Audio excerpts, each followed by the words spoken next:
Good evening, ladies and gentlemen. Welcome to another evening of Story Night. We are in episode 7 of our great adventure.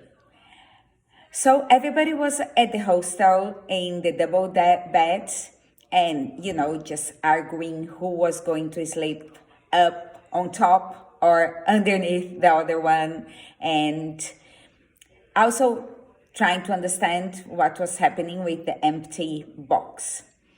Anyway, Vittorio had a very upset stomach and his intestines not working very well, so he had to go to the toilet many times. He had a very bad belly ache, so the mother was wondering if she should go and try to get some medicine while it was not so late in the evening, or they could get some tea or something.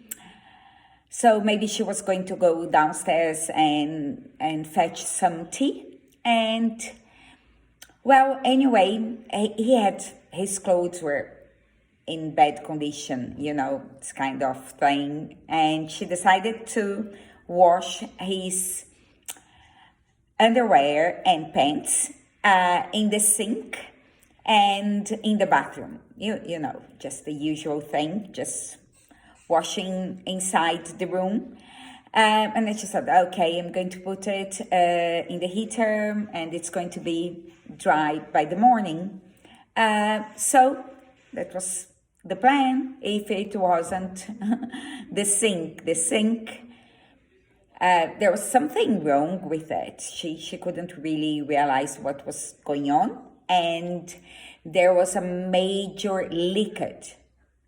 There was probably one of the water pipes had ruptured, and so there was this big leakage at the floor.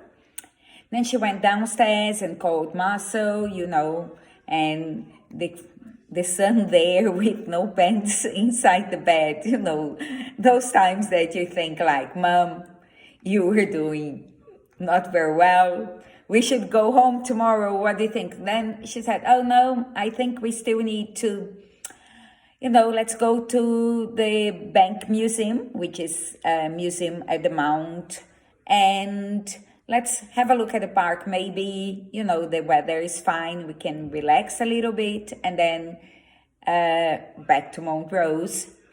Anyway, she was there and decided to go downstairs. So we stay there, keep quiet. I'm going to find Marcel. She didn't have a clue about what exactly she was trying to follow or to prove to anyone, apart that there was a kind of mystery in the whole story. Things were not fetching. There could be the delivery of a box to the wrong person. He didn't say anything, some strange coincidence. But those coincidences didn't lead to anything. So Marcy, she went there. Marcel, can you help us upstairs? We are in bad shoes.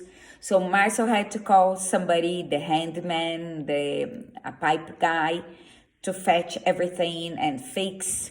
So they were up until 2 a.m. with no sleep. So then when they said, Mom, let's go home. We're so tired. We want to go back to school. So that was when she said, oh, I see. So we are... okay, let's spend the day here tomorrow and then we get the evening train to Montrose. It's just about 2 hours or something. It wouldn't take much. But she was still, okay, they said, okay, so it was all fixed. So the clothes was going to dry and they would be happy to have a nice breakfast and they could sleep a little bit late. She made sure that she texted the school again, telling them that they would be missing class once more, but they would have many things to tell their classmates as they were going to visit, plans for 2 museums at least. So she was quite optimistic on the site. So then they went. She still didn't really understand what it was on, and she got the book. The book about the butterfly, to have a quick look about it.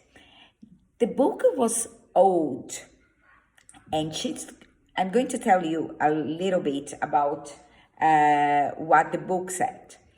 The book was written, The Butterfly's Ball and the Grasshopper Feast by Miss Roscoe.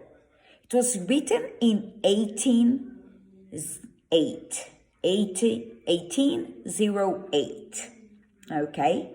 Published original work, it's Juvenile Library, okay, and very old and very short, with beautiful pictures. So she said, we need to get this back to the library. So at least they would have to go back and return the more or less stolen book, because nobody would ever believe them. So it read like this. I'm going to read you the beginning and the end, and I'm sure you can go to the Gutenberg.org. It's a big resource of all sorts of old books. So it says like this. Come take up your hats, and away let us haste to the butterfly's ball and the grasshopper's feast. The trumpeter Godfly has summoned the crew, and reviews are now only waiting for you. So said little Robert, and pacing along, his merry companions came forth in a throng, and on the smooth grass by the side of the wood, beneath a broad oak that for ages had stood, saw the children of earth and the tenants of air for an evening's amusement together repair. And there came the beetle, so blind and so black, who carried the emmet, his friend, on his back. And there was the guinea and the dragonfly too, with all their relations, green, orange, and blue. And there came the moth with his plumage of down, with his plumage of down, and the hornet in jacket of yellow and brown, who with him the wasp his companion did bring, but they promised that evening that lay by their spring. And the shy little dormouse crept out of his hole, and brought up to the feast his blind brought the mole. And the snail with his horns peeping out the shell came out from great distance, the length of the ell. A mushroom their table, and on it was laid a water dock leaf, which was a tablecloth made. So it was marvelous. She was in love with the book. At the very end, so it was a feast of all the insects and animals, and the butterfly was there. It was precious, and the paintings are lovely, cute little drawings. If you see the snail and the butterfly here, they are marvelous things, and the kids playing as well. It did look like her kids. There were one more, but there were 4 of them. She felt like she could have been in the book. She felt very strange, like, when you're taking out from the book. So this is one of the paintings and drawings. There was the butterfly. There was a spider, her favorite animal on earth, and some bees.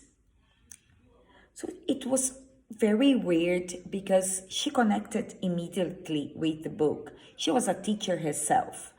She's been teaching kids to read and write and tell their own story. And she had never heard about this book. It has many compilations afterwards, but that's the original one, the very original thing. She would never have found that. Nothing. She didn't relate how that was connected with the Mound Museum, or if there was any connection, because there was that stamp in the empty card box. So it was probably just a hint that they should go there. And at the very last part of the poem and book, it was written, "Then home let us hasten, while we yet we can see, for no watchman is waiting for you and for me." So said little Robert, and pacing along, his merry companions returned in a throng. She felt like they were talking to her. And there was a watchman. Somebody was watching them. And she just didn't know who it was, neither why. She was a little bit afraid, but she was so tired that she fell asleep. See you tomorrow.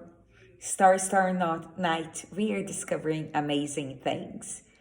Just keep steady and let's find this big mystery together. Bye-bye.